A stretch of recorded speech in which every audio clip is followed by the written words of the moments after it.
Manchester City menjamu Liverpool di Etihad Stadium. Ini Manchester City tampil cukup oke sepanjang laga semalam melawan Liverpool. Ya cuma hasil akhirnya aja nggak sesuai harapan. Karena Manchester City lagi-lagi menelan kekalahan 2-0 dari Liverpool. Dan pasca hasil pertandingan semalam, ini Liverpool agak kasar sama Liverpool sebenarnya. Karena apa? Karena Liverpool semakin jauhin sama tim-tim lain. Bayangin Liverpool ada di puncak sendirian, selisih poinnya jauh banget sama peringkat 2, 11 poin. Sama peringkat 3, peringkat 4, makin jauh lagi jaraknya. Ini Liverpool makin kesini, makin ke penghujung musim, menjadi klub yang introvert. Karena sendirian di puncak. Ya kalau kita lihat ya dari segi permainan semalam nih, sebenarnya Manchester City ini udah mulai kembali nih ke setelan pabriknya nih. Main penguasaan bolanya oke, terus juga kreasi peluangnya juga oke menurut gua ya kan. Lihat aja tuh, total tembakan sepanjang laga 16 pertandingan, 16 shoot, on targetnya 5, ball possession-nya 67 dan akurasi operannya 91%. Nah, ini Manchester City yang kembali ke kitanya tuh ya, Manchester City yang kayak begini nih. Ball possession tinggi, kreasi peluangnya oke, on targetnya oke, tapi emang sayangnya Manchester City lagi rapuh nih di depannya, lagi tumpul. Ditambah lagi Erling Haaland harus absen di pertandingan semalam. Ya, kekurangan City adalah itu dia. Ini pertahanannya juga rapuh banget, guys. Lihat aja tuh 2 gol Liverpool di pertandingan semalam.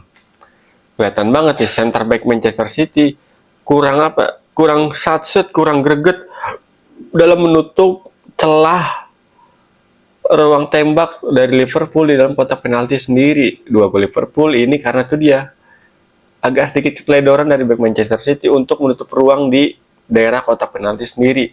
Gol pertama Liverpool, iya sih emang nih skema tendangan sudutnya sulit ditebak nih Liverpool nih. Gol pertama lewat Mo Salah, tapi ya kan di situ pemainnya numpuk. Kok bisa-bisanya Mo Salah dapat celah tuh?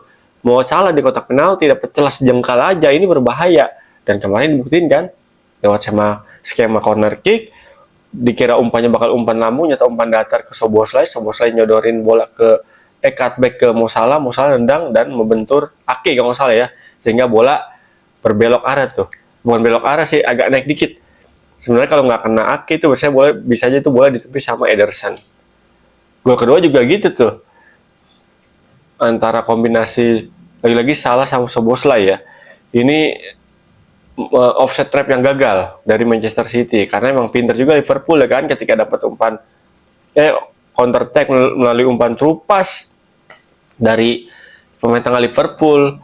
Di situ ada Salah sama Szoboszlai yang terima bola ya, ternyata kan ya kalau Szoboszlai yang terima bola itu offside, tapi ternyata Salah yang ambil itu bola ya, sehingga jadinya onside. Dan Salah juga pintar juga kan, ketika dapat bola digiring ke sepertiga akhir pertahanan City, dia masuk ke sisi half space, dia umpan ke Szoboszlai dan Szoboszlai bisa nerusin umpan Salah dengan sangat manis, sehingga tercipta gol kedua dari Liverpool. Ditambah lagi kemarin yang gue lihat ya, ini kayak Kevin De Bruyne udah mulai kehilangan apa nih? Kehilangan kepercayaan sedikit demi sedikit dari Guardiola. Karena apa? Lihat aja tuh di sisi bola-bola set piece saja kemarin kebanyakan diambil sama pemain baru tuh, Marmoush. Kan seenggaknya masih ada Kevin De Bruyne. Kasihlah kepercayaan kepada Kevin De Bruyne untuk mengambil situasi bola set piece. Karena apa ya, Marmoush satu sisi baru gabung ke Manchester City ya, Kevin De Bruyne di Manchester City udah segudang pengalamannya.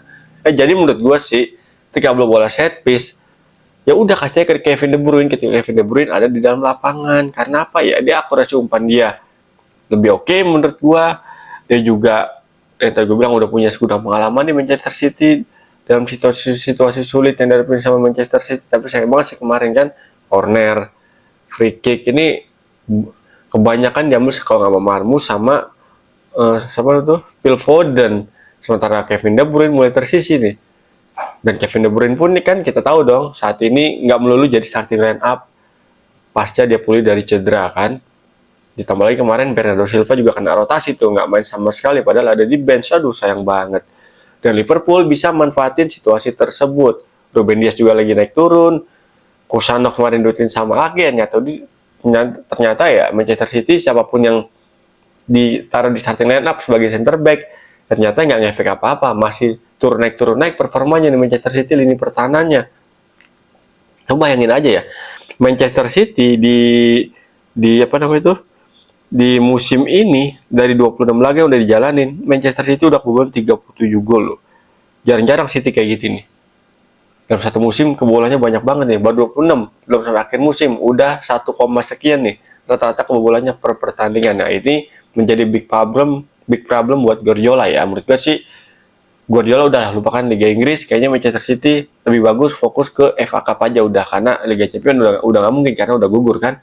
Nah, Liverpool juga semalam gue lihat permainannya itu dia, emang Liverpool walaupun dilatih sama Arne Slot baru di musim ini, tapi itu dia Arne Slot ya permainannya nggak berubah total nih dari gaya permainan Jurgen Klopp. Masih banyak cara bermain Klopp yang diadopsi sama Arne Slot untuk menunggangi Liverpool di musim ini ya. Terbukti Liverpool di musim ini tampil gagah perkasa kan, bisa dibilang dari 27 laga yang udah dijalani sama Liverpool baru kalah sekali, menang 19, serinya 7 kali, dan sekarang poinnya 64 dan gol masukinnya juga 64. Ini artinya apa? Liverpool produktif, jadi pertahanan cukup solid karena kebobolan cuma baru 26. Ini tim kedua yang kebobolannya sedikit setelah Arsenal 23. Dan Mo Salah jadi top skor sementara di Premier League ya musim ini. Dan Mo Salah juga ya seperti biasa tampil apik nih. Dia jago bikin gol dan jadi juga nggak serakah.